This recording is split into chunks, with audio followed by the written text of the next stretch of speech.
우리 성도님들 혹시 야구 좋아하십니까? 별로 반응이 없네요. 날이 더워지면 야구 시즌이 이제 시작이 됩니다. 아마 지금 프로야구가 한창일 텐데 그 야구에 이런 말이 있습니다. 야구는 9회 말 투아웃부터다.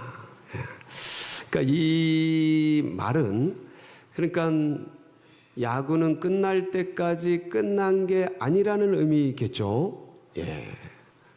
그 야구는 좀 다른 스포츠랑 조금 다른 면이 있는데 뭐가 있냐면 홈런 제도가 있습니다.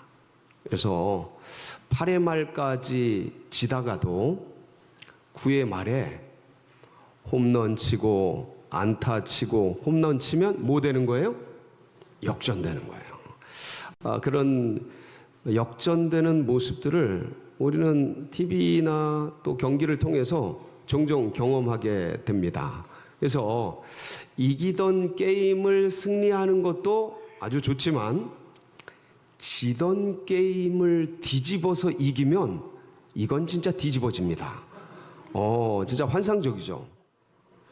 여러분, 우리는 이미 사망과 형벌로 이미 죽은 존재들이에요. 근데 그걸 어떻게 바꾸십니까? 어떻게 역전시키셔요? 생명과 평안으로, 영생으로. 할렐루야. 원래 우리는 징계받고 심판 아래 놓여있는 죽을 수밖에 없는 그런 백성들이잖아요. 근데 은혜와 축복과 영광으로 뒤바꿔주시는 이게 역전이거든요. 예, 고난 많고 환난 많은 이 세상 속에서 합력해서 선이 되고 전화위복의 축복으로 바꿔주시는 역전의 명수, 그분이 누구십니까? 그냥 하나님이셔요? 누구의 하나님이셔요? 우리 하나님 맞으십니까? 나의 하나님 맞으십니까? 여러분, 그분을 꼭 붙으세요. 예, 그럼 두려울 게 뭐 있어요? 예? 하나님께서 나의 삶을 바꿔주시고 내 인생을 뒤집어 주시고 완전히 새롭게 해주시는 그분이 우리 하나님이고 서울제일교회 하나님이고 나의 하나님인데 뭐가 두려울 게 있어요? 그러니까 뭐만 하면 돼요? 기도, 찬양. 오늘 이 시편 기자가 지은이는 누군지는 밝혀지지 않았어요. 근데 찬양하라는 거예요. 여호와의 종들아 찬양하라. 누구를 찬양하라는 거예요? 여호와의 이름을 찬양하라. 할렐루야. 예, 그러면서 그 하나님을 붙들고 이제부터 영원까지, 언제부터 언제까지요? 이제부터 영원까지, 죽을 때까지, 주님 만나는 그날까지 하나님을 찬양하라는 거예요. 해 돋는 데서부터 해 지는 데까지. 이건 언제 어디서나 주님을 찬양하라. 왜 찬양하래? 왜 찬양하래? 뒤에 보니까 예, 찬양해야 될 이유들을 쭉 나열하고 있어요. 한번 보실까요? 5절, 6절 한번 보실까요? 뭐라고 되어 있나? 같이 봅니다. 시작. 여호와 우리 하나님과 같은 이가 누구리요? 높은 곳에 앉으셨으나 스스로 낮추사. 어디에 앉으셨으나? 높은 곳에. 예? 하늘보다 높은 곳, 지고지순한 그 하늘 보좌에 앉으셨던 그 하나님이 어디로 임하셨대요? 낮고 낮은 곳으로. 예, 성육신에 대한 묘사죠.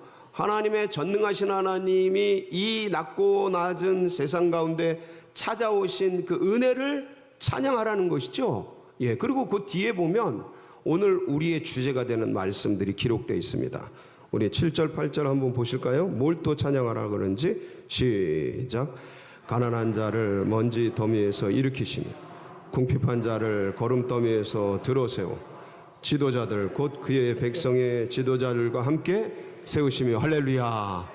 예, 어떤 사람이었어요? 원래 가난하고 궁핍하고 못살고 서럽고 소외되고 괴롭고 환난 풍파 속에 던져져 있던 그 영혼들을 하나님이 어떻게 만드셨어요?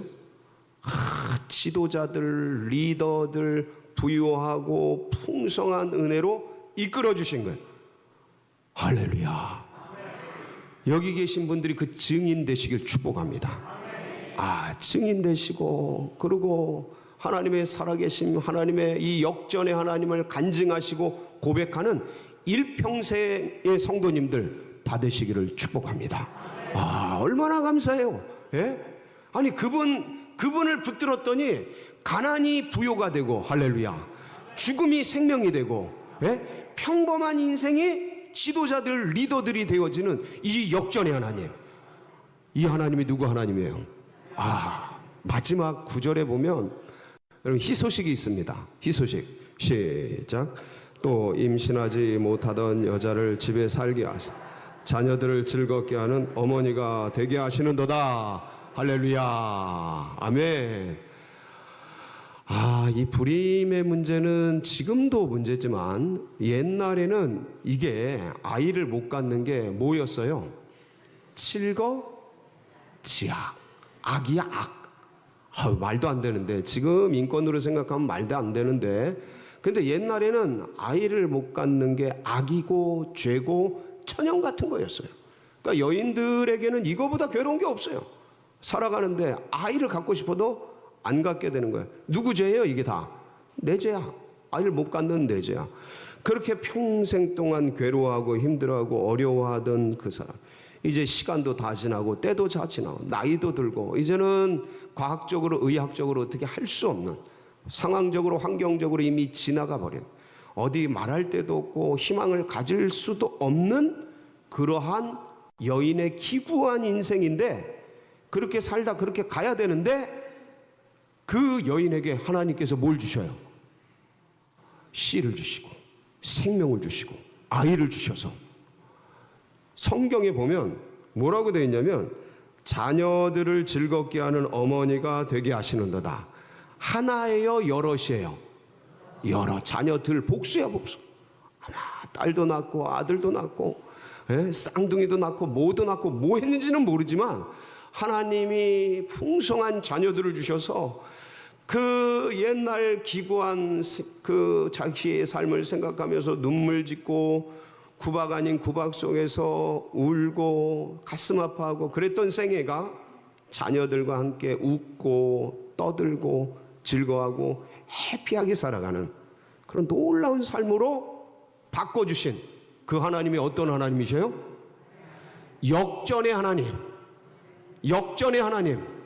그게 누구 하나님이셔요? 그러고 보면 성경을 이렇게 들여다보니까 한번 생각을 해봐요.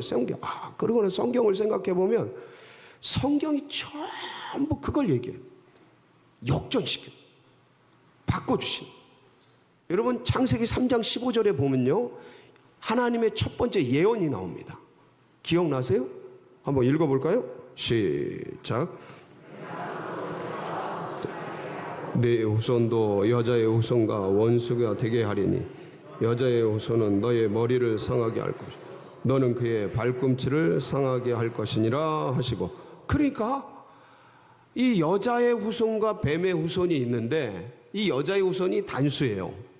그러니까 남자의 후손밖에는 없는 고대 시대에 여자의 후손이라는 희한한 단어가 쓰이고 이게 단수로 쓰이는 거로 봐서 한 분을 지칭하는 거예요.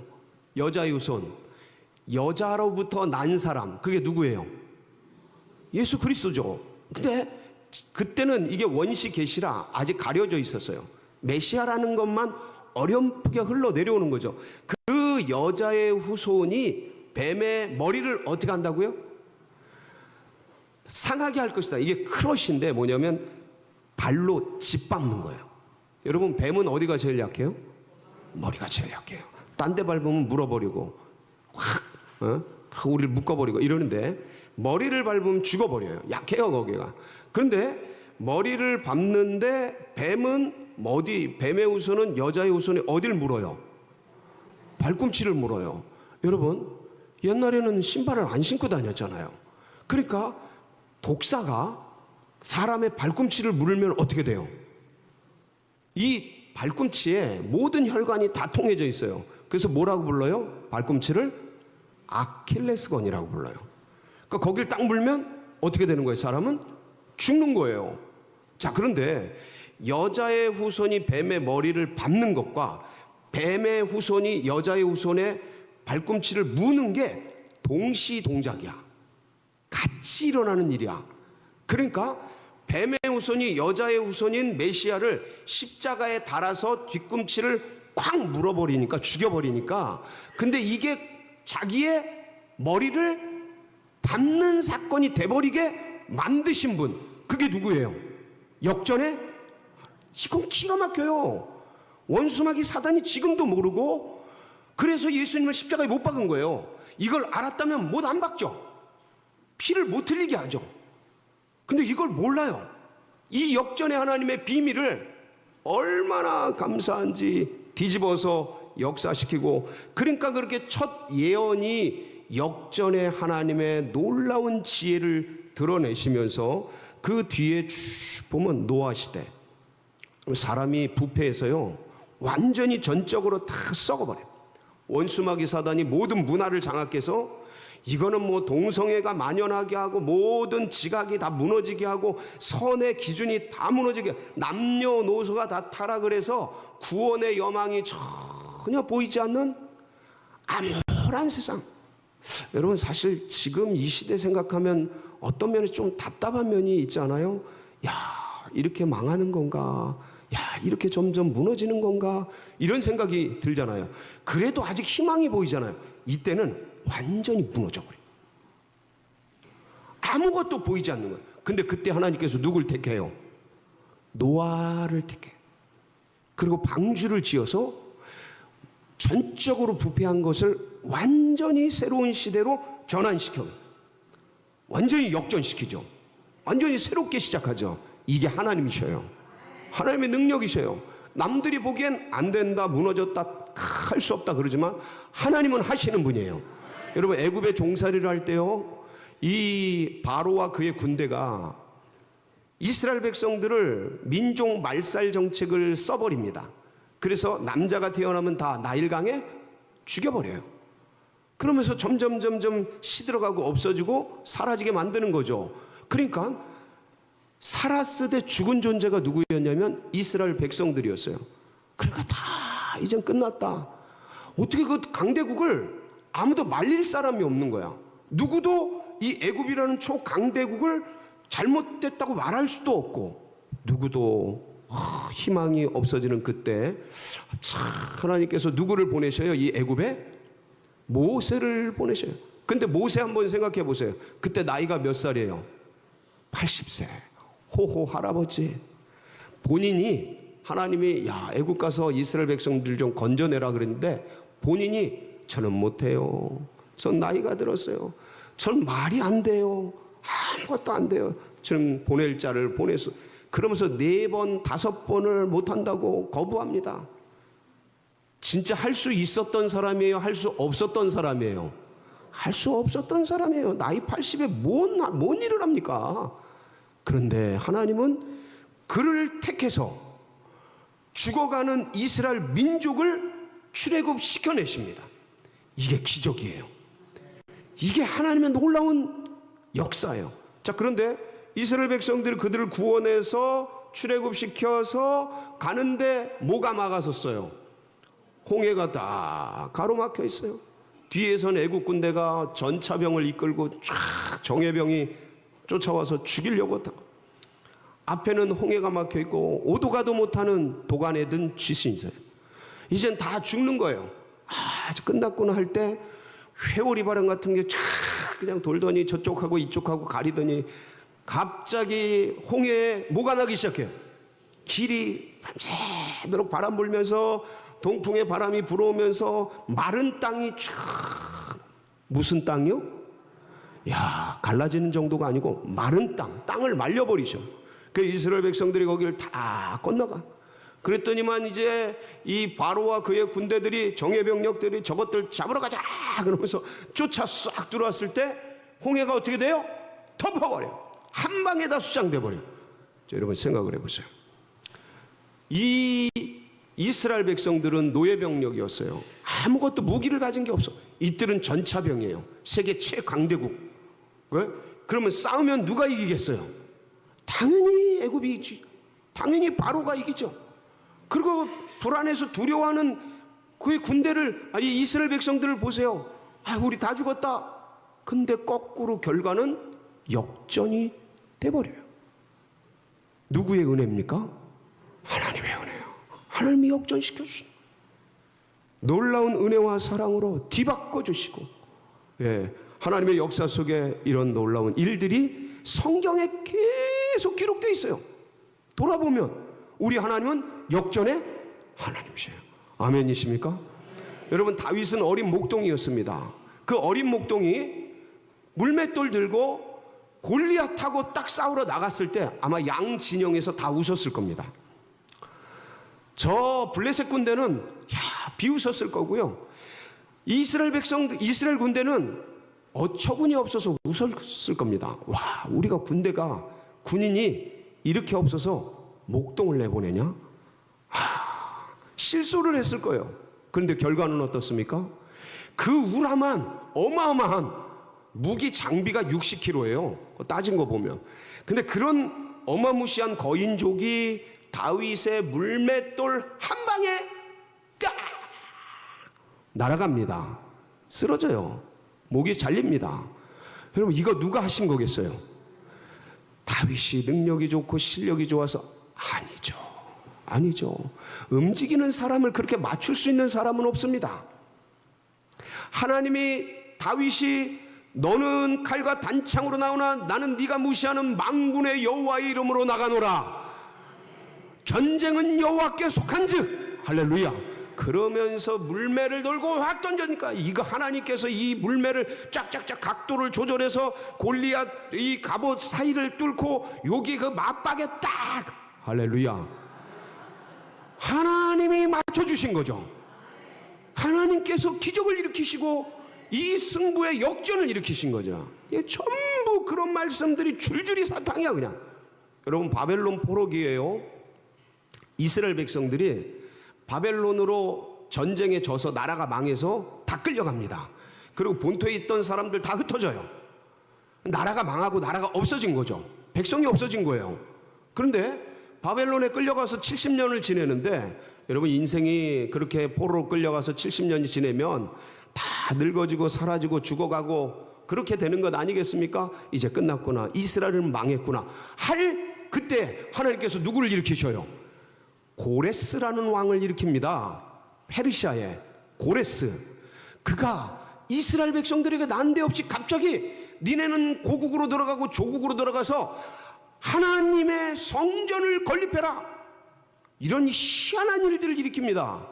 여러분, 이게요 어디에 기록이 되어 있냐면 고레스 칙령이라는 곳에 기록이 되어 있어요. 고레스 실린더에 자세하게 기록이 되어 있어요. 놀랍게도 그 고레스 실린더, 고레스 칙령이 성경에도 그대로 기록이 되어 있어요. 어디에요?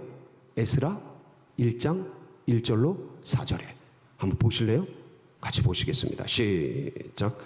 바사왕 고레스 원년에 여호와께서 예레미야의 입을 통하여 하신 말씀을 이루게 하시려고 바사왕 고레스의 마음을 감동시키심에 그가 온 나라에 공포도 하고 조서도 내려 이르되 바사왕 고레스는 말하노니 하늘의 하나님 여호와께서 세상 모든 나라를 내게 주셨고 나에게 명령하사 유다 예루살렘의 성전을 건축하라 하셨나니 이스라엘의 하나님은 참신이시라. 너희 중에 그의 백성 된 자는 다 유다 예루살렘으로 올라가서 이스라엘의 하나님 여호와의 성전을 건축하라. 그는 예루살렘에 계신 하나님이시라. 그 남아있는 백성이 어느 곳에 머물러 살든지 그곳 사람들이 마땅히 은과 금과 그 밖의 물건과 짐승으로 도와주고 그 외에도 예루살렘에 세울 하나님의 성전을 위하여 예물을 기쁘게 드릴지니라 하였더라. 이게 이방의 왕이 갑자기 이런 하나님의 감동을 받는, 그러니까 하나님이 돌이라도 깨워서 나무라도 깨워서 하나님의 역사를 이루시는 거예요. 이스라엘은 망했다 끝났다라고 할 때 하나님이 그들을 다시 세우셔서 성전을 재건하시고 이스라엘 나라를 회복시키시는 역전의 하나님이신 것을 믿으시기 바랍니다. 얼마나 놀라운 역사예요, 그 하나님께서. 자, 그런데 더 기가 막힌 것은 출애굽한 이스라엘 백성들 하나님께서 구해주셨더니 홍해 뚫고 그 수많은 광야를 건너 가나안 땅을 선물로 주셨더니 거기서 이방신들 믿으면서 다 타락해버려요. 출바벨론한 주의 백성들 다시 성전을 짓고 하나님을 섬기면서 살 수 있도록 인도해 주셨더니 이 출바벨론한 이스라엘 백성들이 바리새주의로 율법주의로 다 화석화돼 버려요. 하나님께서 이런 백성들을 데리시고 참 이렇게 이스라엘은 끝나는가 보다, 하나님 나라는 멸망하는가 보다, 사라지는가 보다 할 그때에, 그 시대의 마지막에 누구를 보내시냐면 예수 그리스도를 보내셔요. 그래서 예수님은 세상의 끝에 오셔요. BC 기원 전의 세계가 예수님에 의해서 끝이 나요. 그래서 세상 끝에 오신 거예요. 근데 이 주님이 십자가에 달려서 아까 창세기 3장 15절에 예언한 것처럼 원수마귀 사단의 괴계 속에서 십자가에 달려서 죽으시는 이것으로 끝나는 줄 알았더니 이 뱀이 여자의 우선의 여자의 우선의 발꿈치를 콱 문 것으로 끝날 줄 알았더니 그게 자신의 머리를 박살내고 배후 세력 원수마귀의 모든 것들을 끝장내는 부활이라는 놀라운 도구를 통해서 역전시키실 줄은 아무도 몰랐어요. 부활이라는 신묘막직한 신비한 하나님의 역전승으로 세상의 길과 진리와 생명의 문을 열어주신 은혜, 얼마나 감사합니까? 이 주님을 영접하는 자, 곧 그 이름을 믿는 자들에게는 모두가 하나님의 자녀가 되는 권세를 주시고. 근데요, 더 신기한 건 뭐냐면 믿음의 백성들이요, 예수님을 믿고 영접해서 살아가는데도 어느 때는 죄로 넘어지고 쓰러지고 엎어지고 자빠지고 그럴 때가 있습니까, 없습니까? 그러니까 이렇게 끝나나 보다, 저렇게 끝나나 보다, 예수 믿어도 소용없나 보다, 막 그럴 때 하나님이 그 백성들에게 뭘 또 보내주셔요? 성령. 120문도 12제자 예수님 믿어도 불안과 두려움 속에 허덕일 때 성령을 보내주셔서 자기는 연약하고 부족하고 아무것도 할 수 없지만 성령을 붙드니 힘을 주시고 능을 주시고 권세를 주시어서 이 모든 것을 이기게 하시더라. 할렐루야. 이게 얼마나 감사한지. 우리 생애 가운데 주님 감사합니다. 부족하고 연약한 인생, 예수 믿어도 불안하고 두려운 삶에 걷잡을 수 없는 감정적인, 환경적인, 상황적인 폭풍들이 수없이 일어나는데 오늘 새벽에도 그게 일어나더라고요. 생각지도 못한, 예기치도 않은 그런 일들이 여김없이 그냥 막 불어올 그때에 하나님이 뭘 붙들고 살 수 있도록, 성령을 붙들 수 있도록 은혜 부어주신 것 얼마나 감사한지 모릅니다. 이 하나님이 바로 우리의 하나님이셔요. 이 하나님은 상황과 환경을 기쁨과 은혜로 바꾸시는 역전의 하나님이십니다. 이 자리가요, 우리가 예배드리고 있는 이 자리가 사실은 새벽 예배 자리입니다. 새벽 예배가 여기서 드려져요. 새벽 예배 나와보면요, 어떤 사람은 막 오자마자 우는 분들이 계셔요.